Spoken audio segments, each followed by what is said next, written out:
What do you think universities teach differently today to better prepare students for the real world? For that matter, every educational institution, even at the school level, need to prepare the students for the jobs that does not exist today. We need to prepare the students for the AI era. Classify that all these educational institutions need to focus on three major aspects. When you did your schooling or your masters compared to now, what are the biggest changes you observed? Well, things keep changing a lot, where the students do the preparation even before they come to the class. And what happens in most of the universities, like in US syllabuses, we give them the schedule for the next 12 to 14 weeks in the semester. We tell them what topic is going to be handled in a particular day of the class. So they get to know well in advance on what I'm going to cover in today's session. What do you tell to your students to be as a job seeker or a job creator? My mentor, who is the Chancellor of Vellore Institute of Technology, Dr. J. Vishwanathan, he keeps telling us that we VITians should become an employer rather than just becoming an employee. If you're an employee of a company, you're just working for one particular company and trying to satisfy your own needs. But employer is like creating more opportunities, creating more jobs to several thousands of people. So if you personally ask me, I would love our students to become more and more employers rather than just be satisfied with the jobs. Which field do you believe that more entrepreneurship will come in the future? It can be in any field. Today there is a need, there are problems to be solved. There are improvements that can be done in every single aspect of the business. It could be in any segment for that matter. It need not just be technology. Today, technology and business is something inseparable. You can leverage all these technologies, you can improve the business goals using these technologies. Hiring in IT is completely dead. Welcome to NarenCast. Today we have a guest called Satish Rajamani. He is a mentor, author and investor. So ఈ పాడ్కాస్ట్లో మీకు ఏ information అన్నా useful అనిపిస్తే please subscribe to NarenCast. Let's start. Can you describe success? Well, success is a word which has got different meaning for different people, and the definition of success varies from person to person. Your definition of success will not be successful if I'm going to adapt it. Zig Ziglar, in his book Born to Win, has defined success as something that cannot be defined in one sentence, but instead it is comprised of many different things. And yet another definition of success which comes to my mind is that of Earl Nightingale, where he defines success as a progressive realization of a worthy real. To me, success is all about whatever attempt you make a better version of yourself, and you succeed in that, is what is success. At the end of the day, success can be measured in terms of how happy you are in whatever you do. So that's my take of the word success. Most successful people are happy. Yes, the stereotypic definition of success need not be the real definition of success. Oftentimes, success is measured based on the position, based on the money, based on the designations, based on the wealth somebody has brought. But that's not the real definition of success. At the end of the day, when I'm happy, that's a real measure of success. Okay. So what matters more for success? Intelligence or hard work? Well, it's not just intelligence or hard work. It's a combination of multiple different factors. And success, again, cannot be just be in one single dimension. In my book, I have written about the different dimensions of life. And success, for us to be success, it has to be in different dimensions. Every individual is not just focused on earning money. If you're looking at the different dimensions, it's comprised of things like your family, your friends, your relationships, the ability, your career progression, the finances, the ability of you to contribute back to the society, your health. Health is probably the biggest asset which everyone has got. And the most important thing is, again, the self-core. I've explained about that in the chapter called The Dimensions of Life in my book. So for you to really become successful, it's not just a hard work on one angle, just trying to get the required position in your career or to achieve your financial goals. But the success really depends on how well you're able to balance the different dimensions of life. I know people who are highly successful, probably in their career, but their personal life has taken a toll. They probably have ignored their health. Or there are people who have concentrated more on just contributing more to the society, probably have not taken care of their family. So in reality, there should be something called a balance in different dimensions of life. One of my coaches keep talking about life-work balance. Typically, people talk about work-life balance, while my coach talks about life-work balance, wherein your work is only a part of your life, and you need to balance your life along with the work and not the other way around of the work-life balance. So to answer your question, success is dependent on different dimensions and how you perform on the various dimensions of your life. You need to focus on what matters the most for you, and the amount of focus you need to keep on the different dimensions varies at what part of your life you are in. Depending on what you achieve, depending on the progression you make at different stages of your life, that would vary. So that's why I'm again going back to first what I said, that the real definition of success is not something which is static for every single individual. It varies from person to person.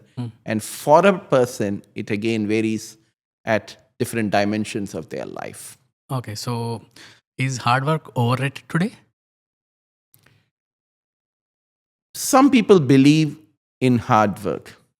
Some people believe that working certain n number of hours in a given day is directly proportionate to the outcome or to the productivity or to the results that somebody is going to gain. Today, it's not hard work. It's all about how somebody balances the different dimensions, how somebody is focusing on what matters the most for them, and allocating the required amount of time for what matters the most. In fact, the biggest equalizer, or probably the only equalizer in this world, is time. Every one of us has got only those 24 hours a day. No one has got a second more nor less. Okay. It's all about how are we going to balance, how are you going to manage the time that is available before you, and how are you going to prioritize those 24 hours on the things that matters the most. And that's again one another theme which I have really covered in detail in the chapter called Leveraging Time in my book. Okay, as you mentioned, what made you to write Spark, the productivity? Well, let me step back. Even in my childhood days, even though there were some difficulties financially in our families, my parents, my uncle and aunt, one thing they never compromised was in terms of getting us the subscription to the newspapers, to various magazines and books. So I literally grew through the magazines, through the newspapers, through the books. We had opportunities to leverage the power of the physical libraries in our schools and the public libraries that were available in the area where we grew, in addition to the books that were bought by my parents, by my uncle and an aunt. So I personally feel anyone can lead a successful life in this world. And everyone at one point of time, we will leave this world. But books are something which are going to leave a legacy. Even after an individual leaves this world, the book is something which is going to leave an everlasting impression, even for several generations to come. So that was one of the thought process with which whatever I gained in the last 50 years in my life, 30 years in profession and 20 years as I was growing up from my childhood, I just want to put together in some format whatever mistakes I made, whatever the experiences I earned, and whatever things which I learned from others. I just wanted to put that in a small framework and then share it across with everybody. And that is when I thought, let me write a book. My job involves a lot of traveling. And when you travel, obviously you spend quite a good amount of time on long haul flights. You sit in the airport, you're on your Uber, and you're actually spending a lot of time alone. So that is when I thought, let me leverage that time in a more productive way. I started penning a lot of things. Even in my previous jobs, I used to write a lot of internal blogs. It could be technical on a technical topic, it could be on leadership topics, or it could just be on simple customer experiences. So writing is something which I love, and I just thought I need to put all my thoughts into a single book. Okay. And that gave birth to this Amazon bestseller called The Spark Your Productivity. Okay. And which book changed your mindset? Well, there are a lot of books, as I told you, right from my childhood, I've actually grown with books. Okay. I have a huge collection of books way back in my home in India and also in my home here in New Jersey. There are several books that have influenced me, and I don't think I can really pinpoint on just a few books. But yesterday, when you and I were discussing, you were interested to know about the top 3 books I would like to recommend to anybody. There are 3 major books which I think everyone should read and sort of use that as a reference point. The first book is The 7 Habits of Highly Effective People by Stephen Covey. Something which has really made a positive influence in my life. The second book is You Can Win by Shiv Khera. In fact, I remember somebody gifted me this book when I was in my 10th grade, and I learned quite a significant amount of things from Shiv Khera's You Can Win. It's all written in simple English, no big jargons, something which anyone can implement in their life. And the third book is more on the financials aspect. Think and Grow Rich by Napoleon Hill, that talks about the importance of somebody to focus on their financial management, how to do some better planning, how to look at multiple sources of income. Quite a good inspirational book, whoever wants to achieve some of their financial goals. These are 3 top books which I would recommend for anybody to buy, read, and follow. Yeah, okay. Can you tell me one quotation that inspired you from these 3 books or from any other book? Okay, since you asked about the quotation, I admire Swami Vivekananda and his quote of "Arise, awake, and stop not till the goal is achieved" has impacted me significantly, impacted me positively in my life. So at any given point of time, that's my favorite quote. Arise, awake, and stop not till the goal is achieved by Swami Vivekananda. Okay. In your mentoring experience, what is the biggest mental barrier stopping talented people from reaching their potential? Well, I would, more than talking about the folks whom I coach or whom I mentor, I would like to just look back in my own life. I would like to step back and probably a couple of decades back, when someone is coaching me, or someone is trying to mentor me, oftentimes I go with a sort of a closed mindset. Oftentimes I used to feel that I'm always right. I'm always right. And even though somebody is willing to coach me, somebody is willing to mentor me, I often go with a mindset of, I know everything and whatever I'm doing is correct, and I'm already successful in whatever I'm doing. So that really hindered my growth. That really put a lot of blockades for me to grow significantly. So one of the key things for anyone to be mentored or anyone to be coached is they should be coachable. Okay. They should come with an open mindset. I learn a lot from my own kids. I learn a lot from my students.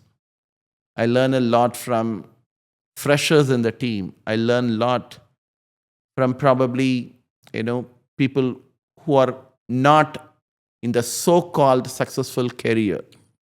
but we all learn from each other. Mm-hmm.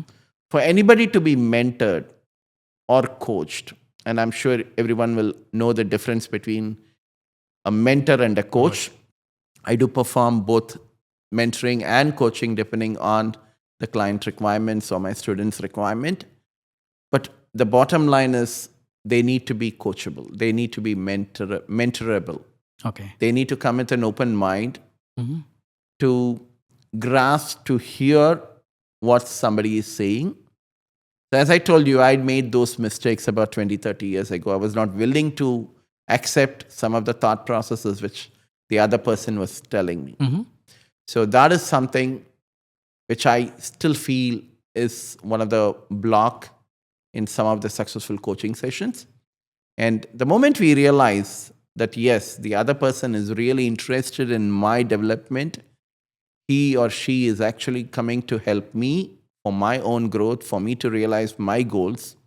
And if I'm open for that, then it becomes an easy task. Okay. As you mentioned in this question, can you tell me the difference between mentoring and coaching?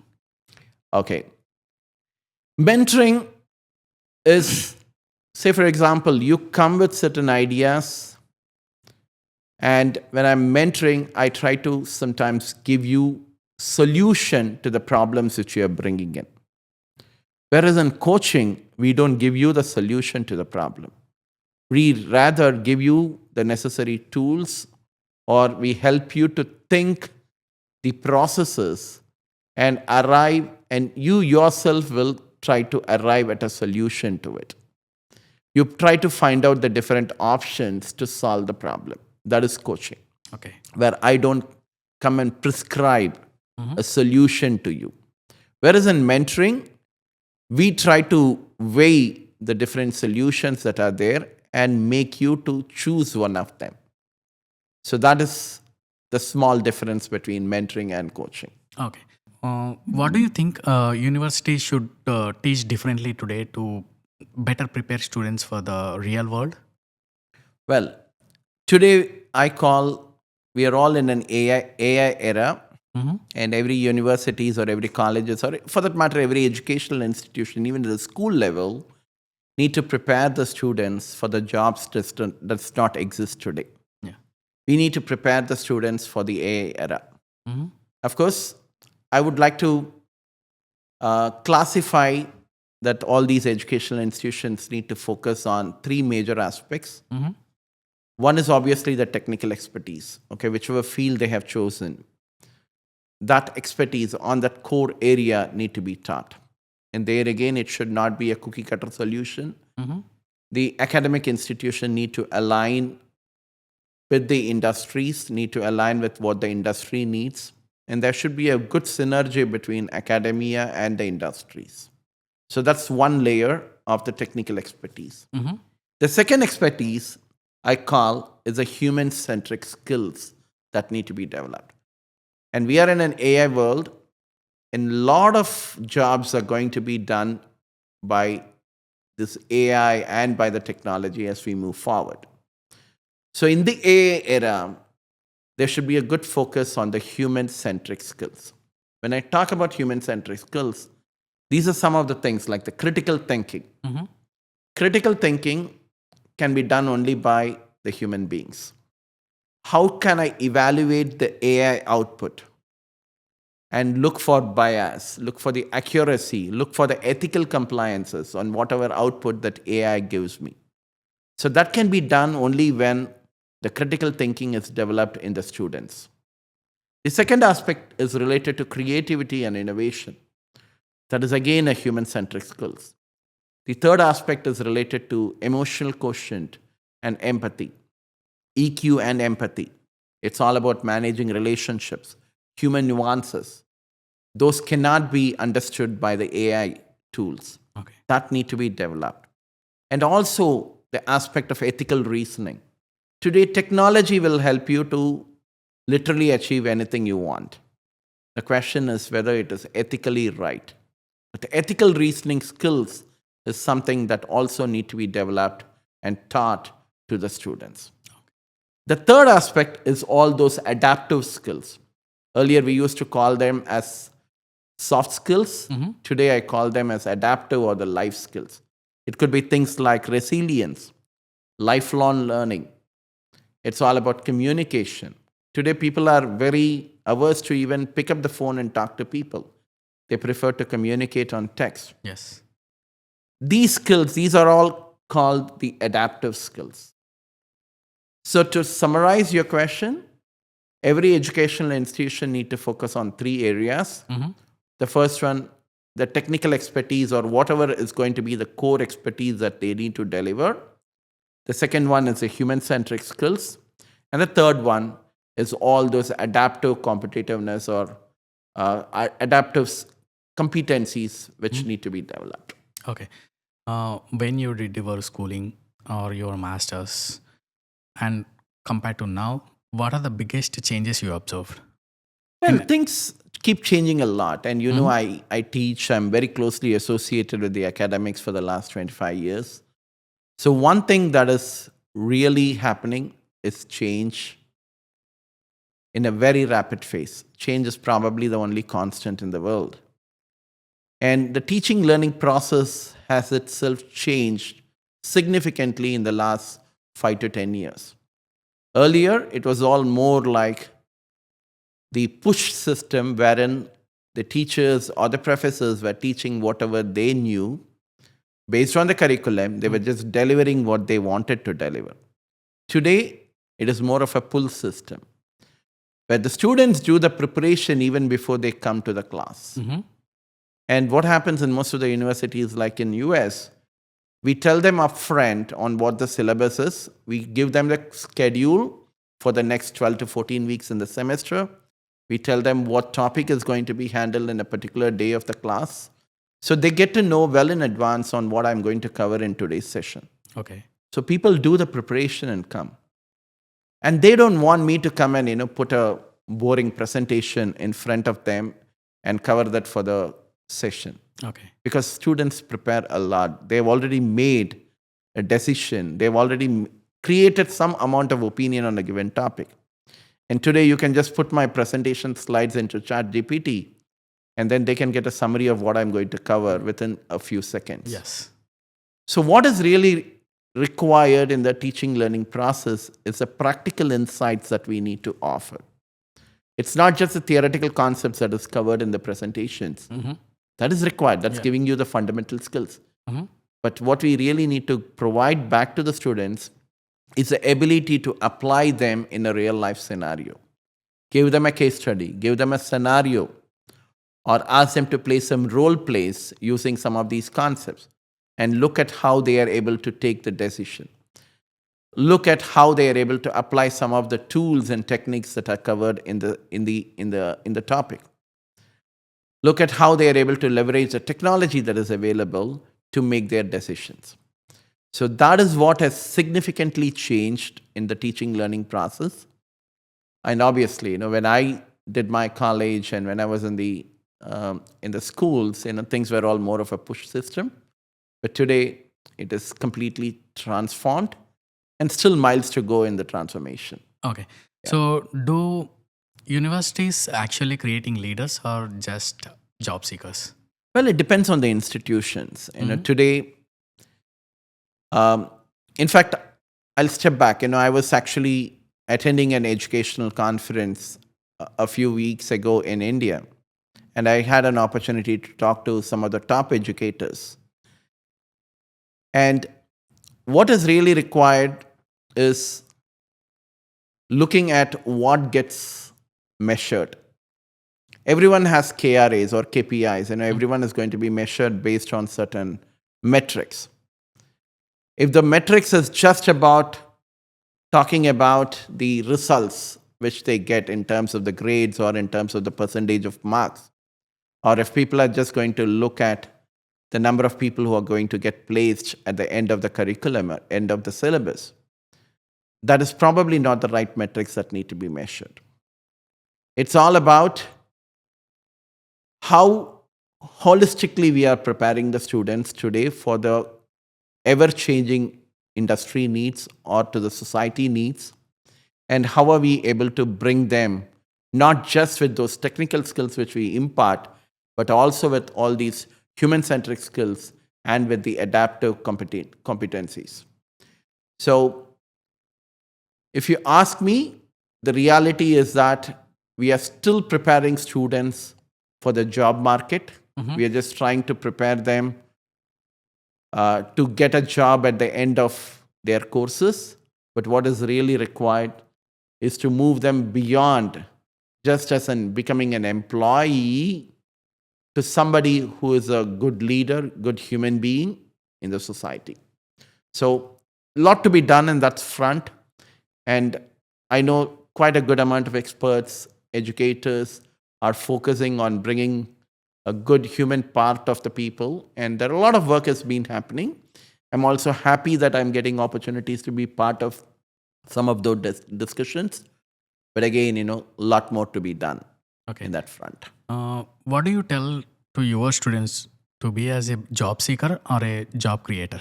Okay. My mentor, who is the Chancellor of Vellore Institute of Technology, Dr. J. Vishwanathan, he keeps telling us that we VITians should become an employer rather than just becoming an employee.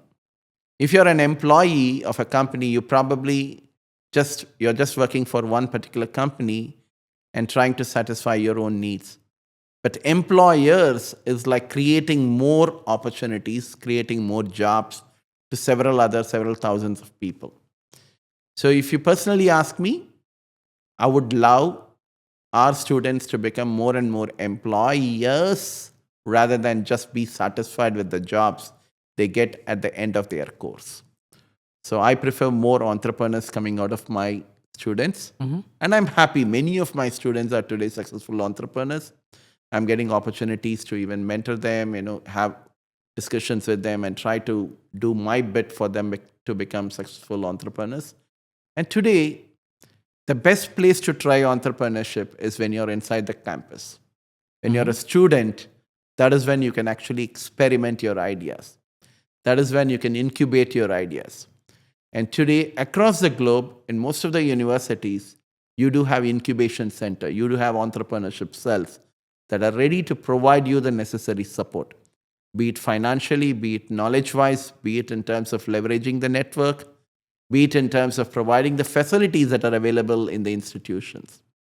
So one strong recommendation to any student is, if you have an idea, if you want to become an entrepreneur, if you want to start your own business, the best place to start it is when you're a student. Okay. It's good to start, try, and even fail fast. Nothing wrong. Not every venture need to be successful. But when you fail fast, you get to learn better. You can always improvise further on the mistakes that you do when you fail in the first attempt, and then further develop your businesses.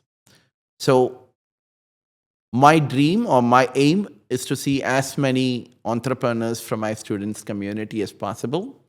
And today, those facilities are available. All they have to do is come out of the fixed mindset. I strongly believe 80% of the game is played above the shoulders. And they just need to make an attempt to go and talk to the right set of people, have the right coach, have the right mentor, have the right accountability partner, and leverage all the resources that are available with them, and then experiment it, start their business, and become successful employers who are creating more jobs rather than being satisfied as an employee working for one company with one job which they have in their head. Do you have any, do you hear any good idea from your student? A lot. And one thing I strongly make it a point, especially in my my courses, is that every single topic which we cover, we try to give a practical application to that. And most of my courses don't have a term and examination. I don't believe in them sitting for 3 hours and writing a paper, and then I need to come and evaluate all those 3 hours long answer scripts. Rather, we have a lot of projects. We do have team projects, group projects, which we give right at the beginning of the semester. And my students progress on those ideas till the end of the semester. And at the end of the semester, they present it like a business case and then get evaluated for the work which they have done. And quite a good number of my students have even taken the ideas that get generated in the institution and have incubated them into successful companies. So my request to all the students is that this is the right time when you're in your college. That's the best time to experiment. That's the best time to try. And it's also a request to all the educators to also include some of these team projects as part of their evaluation criteria rather than giving the traditional quizzes and the traditional tests as part of their course. So, which field do you believe that like more entrepreneurship will come in the future? It can be in any field. Today, there is a need. There are problems to be solved. There are improvements that can be done in every single aspect of the business. It could be in any segment for that matter. It need not just be technology. Today, technology and business is something inseparable. Today, you can leverage technology for good. You can leverage AI for good. You can leverage all these technologies for improving the business.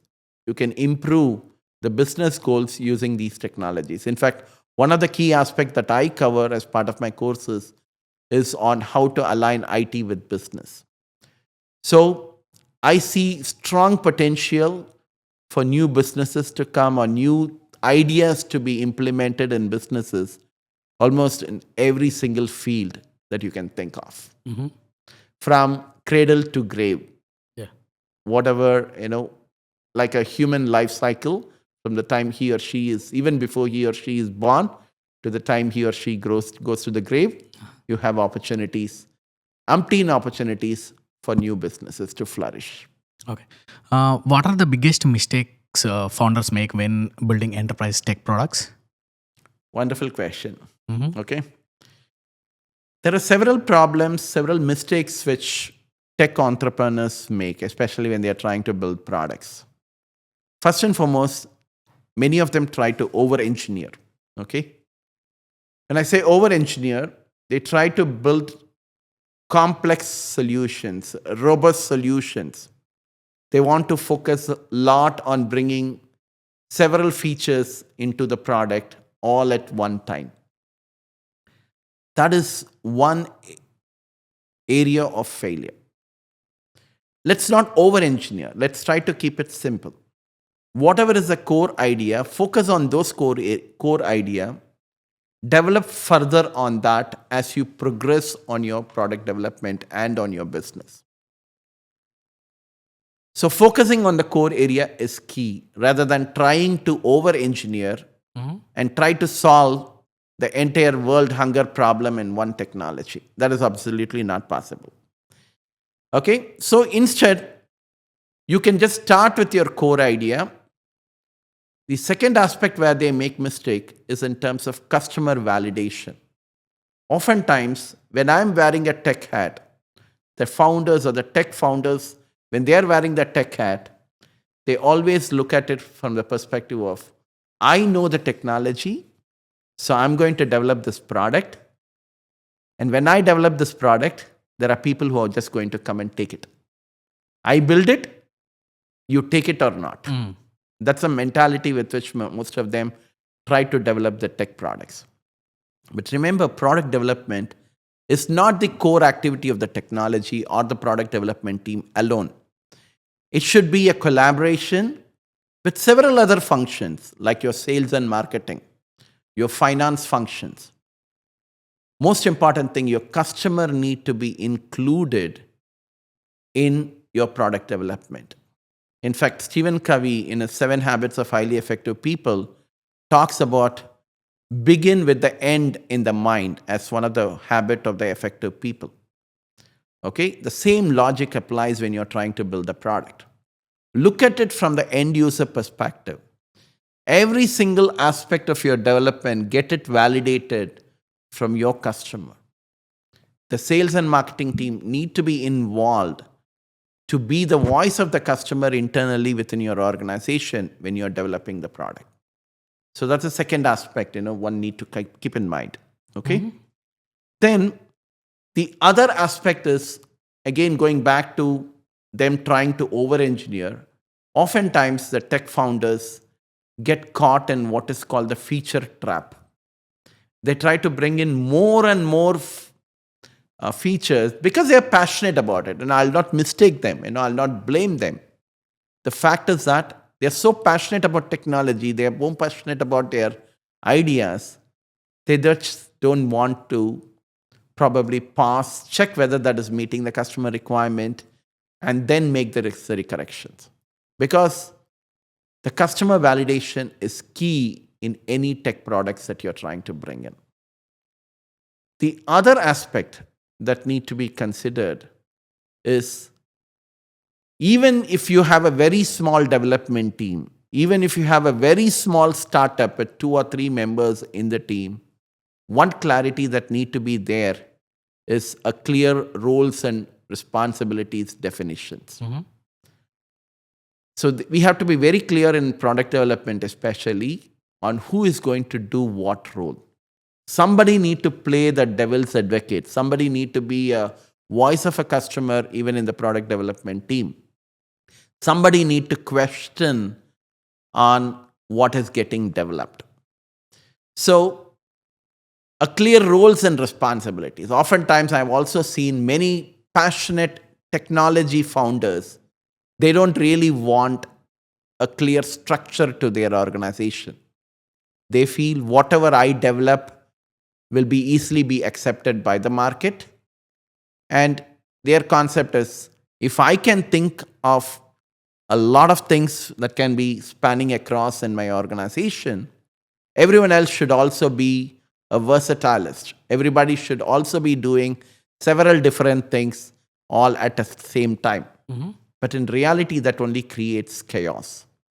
More the features, lesser the organizational structure, or lack of organizational structure is only going to create chaos. So it's like a chicken and an egg story. Okay? When you don't have proper structure, when you don't have clear roles and responsibilities, it is actually going to create a chaos in the way the product is developed, which in turn will not meet the customer requirement, which in turn will probably bring in a lot of issues in the way your product is perceived or the product is delivering the required results to the customers. So these are few things which I've observed, the type of mistakes which the tech founders have done. Can you tell me one good suggestion for the new startup companies to manage their financial aspects? Because a lot of new founders will do mistakes on the financial aspect side. Excellent. Good question. Okay. There are experts in the world. And today, getting access to the experts is really not a costly affair. If I'm a tech founder, if I'm a startup founder, I need to focus on what is core for me. Gone are the days, where people will say, if you're a founder, you're the CEO of a company and you're also the janitor of the company. That doesn't really work in reality. Okay. Especially since you asked a question about finance. No. There are key aspects in any organization. Finance, legal, HR policies. These are well handled by the experts who are available in the market. Okay. Today, there are organizations which are readily available to just provide the services. It could be finance services, HR services, legal services for all these startups and for the companies. So it's better to outsource some of these key things to them, to the experts who are going to help you to guide on what you need to follow and what you absolutely need to follow and what is optional. So when they take care of some of these core aspects, some of these aspects, you can just focus on your product development. You can focus on your go-to-market and ensure that your product is developed in a robust way. Okay. So today, even have a lot of fractional roles that are available. Today, you have fractional CEOs, fractional CFOs, fractional sales CROs, chief revenue officers. Okay. Many of them are available in fractional roles. They come with huge expertise. It's better to leverage them rather than trying to cook everything all by yourself. And then in that process, what happens, as I told you earlier, everyone has got only 24 hours a day. Yeah. When you don't, when you're going to spend time on all the supporting activities, but these are also important activities, you don't get the time, required time to build your core technologies, build your own core products. So the suggestion, since you asked, the suggestion is leave some of these finance, legal, HR, some of these aspects to the experts, let them manage it. The experts can be recruited full time if you can afford. Otherwise, there are agencies, there are organizations that are going to just focus on that and they are going to provide you fractional services while you focus on what matters the most for you. Nice. So, in next 10 years, how do you see the relationship between AI, enterprise systems, and human decision making evolving? Okay, very good question. Well, it's a great question. 10 years down the line is certainly going to be a great synergy between AI and the humans in their decision making.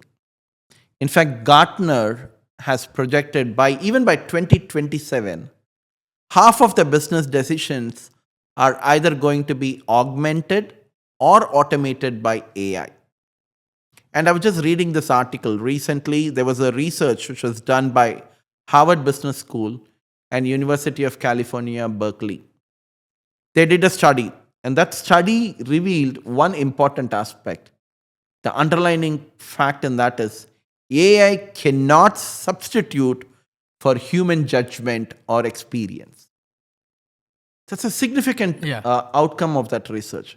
AI cannot substitute for human judgment or experience. So, what is really going to happen is AI is going to be more of a facilitator for you in your decision making, in your human decision making. They're going to just give you the pointers to make the decision. Okay. In fact, that's how organizations really need to look at AI also.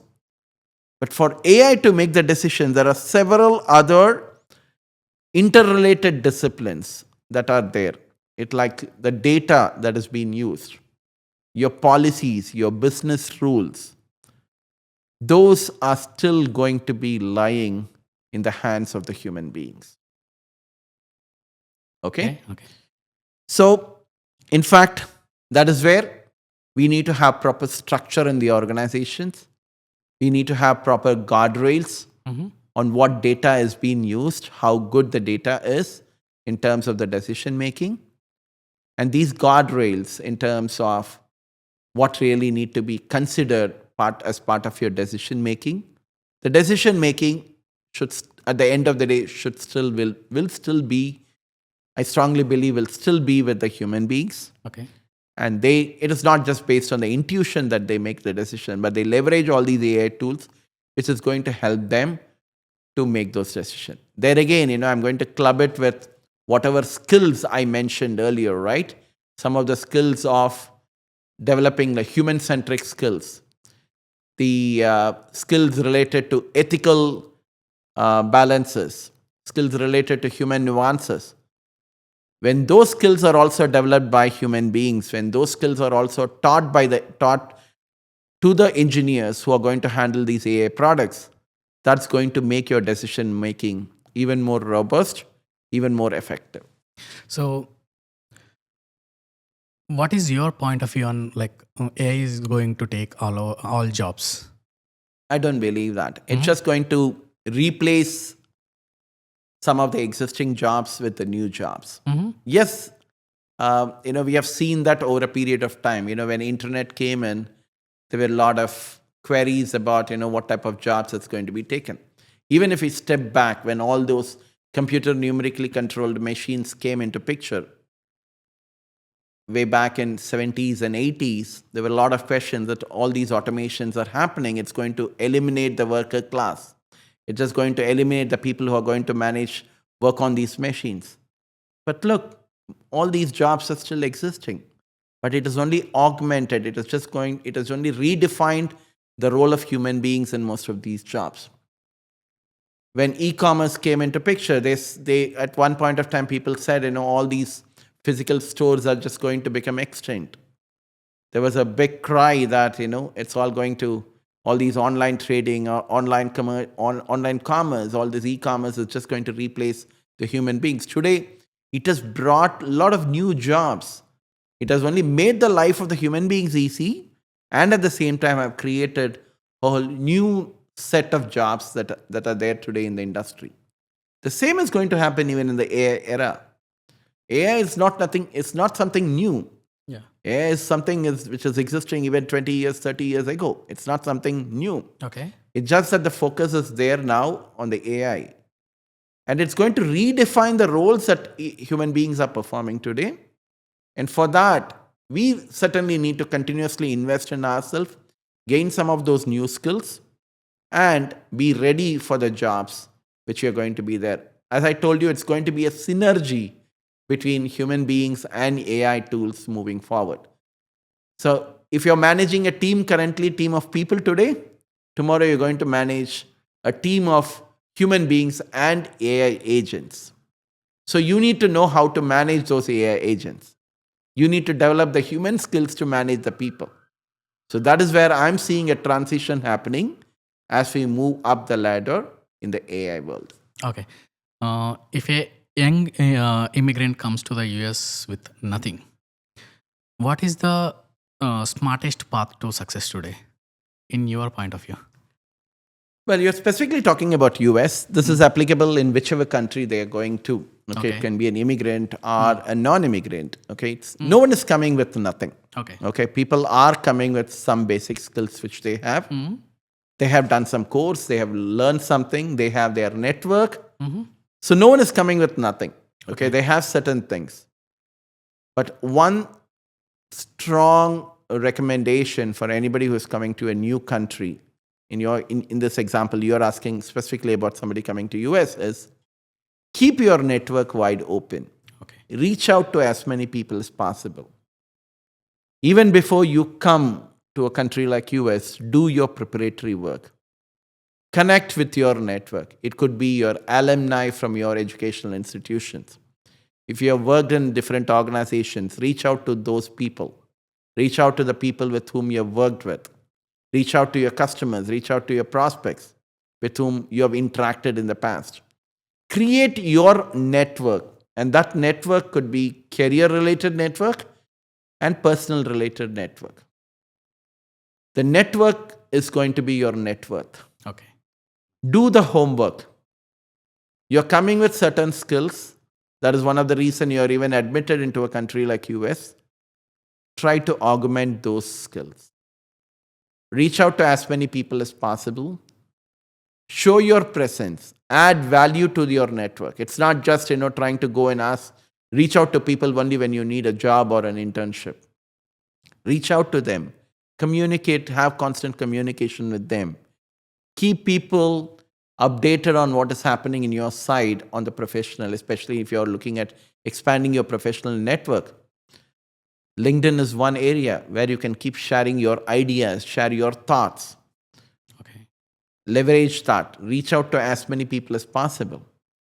And be active in terms of contributing back to your network. Okay. Go volunteer in some of the events. It could be on the areas of your passion. Go and volunteer. In that process, you are further building your network. Reach out to people. Tell them that you are available. Show your presence. Show your virtual presence. Show your physical presence wherever it's possible. Okay. Volunteering is one powerful area where you can really not only network, you can actually take your career to the next level. Okay. So these are some of the points. Do your homework before coming here. And once you're here, ensure that you're not just heads down. Yeah. Be very active. If you're coming for studies, be active in your college clubs and various other bodies, student bodies. If you're coming for work, just don't be heads down, just doing your 9-to-5 job. Yeah. Reach out to people. Be part of some of the professional forums that are available. It could be in your own area of in your own industry area or in your area of interest. When you start contributing that, being part of that, becoming a volunteer, it automatically helps you to become successful in a smarter way, which you are mentioning. Yeah. I think that's the only way to go. Yeah. Well, is American dream is still real today? Yes, why not? Mm-hmm. It is. It is. And today we are literally in a global village. We have opportunities across the globe. It's not just confined to one particular place or one particular industry. America is certainly, US is certainly a land of opportunities. It certainly helps many to realize their dreams. Going back to my previous discussions around entrepreneurs, this is certainly a place where you can incubate your ideas, you can share your thoughts, and you can build something significantly of interest for the benefit of so many people. So American dream is certainly there, and it's going to continue to flourish. And we can see so many wonderful things coming out of this country in the years to come. Okay. As you already in IT field, so hiring in IT is completely dead. No way. No. Yeah. No way. Hiring is still happening. Mm-hmm. Even in US, even in any part of the world for that matter, there are a lot of requirements for people in the IT space. The question is, oftentimes I see applicants coming and applying for a job with one particular skills. Say, for example, if they have some technical skills, they prefer to be in their own comfort zone and continue to do the job of what they are doing currently. As I told you, the jobs are getting redefined. Okay. Many roles are vanishing, but those roles are quickly getting replaced by other roles. I cannot just be in my own comfort zone. Just because I'm very good in coding using a particular technology, I cannot continue to do that forever. So I need to ensure that I'm upskilling myself on some of the latest technologies and applying for jobs on those areas. That's number one. The other aspect which I've seen with many of the applicants is they're very good in technology. You give them any type of assignment or any type of work, they're able to code. But they are not able to articulate the business value of whatever they are trying to do in the IT space. Mm-hmm. You may develop a code, but you need to explain what your code is going to do for me from the business perspective. What value addition? How is that your software is going to help me to improve my business? There is a big gap in the way many of the applicants are trying to align IT with business. Okay. You're not expected to. Today, many of these coding jobs can actually be replaced with AI. Okay? Mm-hmm. But when you know the business value of these codes, and if you're able to articulate the business implications and the business value, and if you're able to correlate it with your technical skills, then you will be in demand. Even today, there are people who are getting recruited in large numbers who are able to link your IT with business. So that's something everybody need to constantly develop, even in your current job. Even if you're comfortable in your current job, don't look at it only from the technology perspective. Begin with the end in the mind. Look at it from the end user perspective. Look at from the people who are going to consume your software. Look at the people who are going to leverage your codes. And then if you're going to bring their perspective into your work, there are huge requirements for you. So I strongly believe there are huge opportunities available for people. The question is, have we prepared ourselves for the jobs that are available? And am I leveraging what I already know and supplementing it with a lot of additional skills that are required? In fact, I would like to even say this. You learn. Sometimes you may even need to unlearn what you have learned and relearn. Learn, unlearn, and relearn. Because what you know today is not going to help you to come over here. Okay. So you may have to learn, unlearn, and relearn. Okay. If you are a first generation kid to the US and you saw a lot of changes in the parenting, in the generations, and now it's trending called Gen Z, right? Okay. What are the major differences you observe when you grow up and a Gen Z? Well, they are very smart. Today they have the power of the world in their hands. Mm-hmm. They have the technology that is going to help them to be well informed. They have avenues. They have a lot of ways and means to get to know on what is happening in the world. So they are in fact smarter. My kids are much, much smarter than me and my wife. They make decisions. They're able to really do a good amount of research and even come to the point of making decisions, which was not the case 20 years ago for the people who grew. So, as parents, we just need to facilitate most of that conversation. As I explained, even in the organizations where you probably need to put some guardrails, we probably need to put some guardrails just to ensure that they are traveling in the right path. Our job is not just about parenting, is not just about advising or giving them specific instruction. It's more about facilitator role. We are here to facilitate whatever they want to achieve. They all have great dreams. We are here to facilitate them with the right inputs. We are more of a coach for them to identify what is right for them. Mm-hmm. At the same time, put a little bit of a guardrail just to ensure they're going on the track. I think parenting is just about facilitation and coaching in today's generation. Nice. Thank you, sir. Thank you for coming to It's my my- podcast. It's my pleasure to be here, and thank you very much for inviting me. Wishing you all the very best in your future endeavors. Thank you. Thank you, sir. Yeah.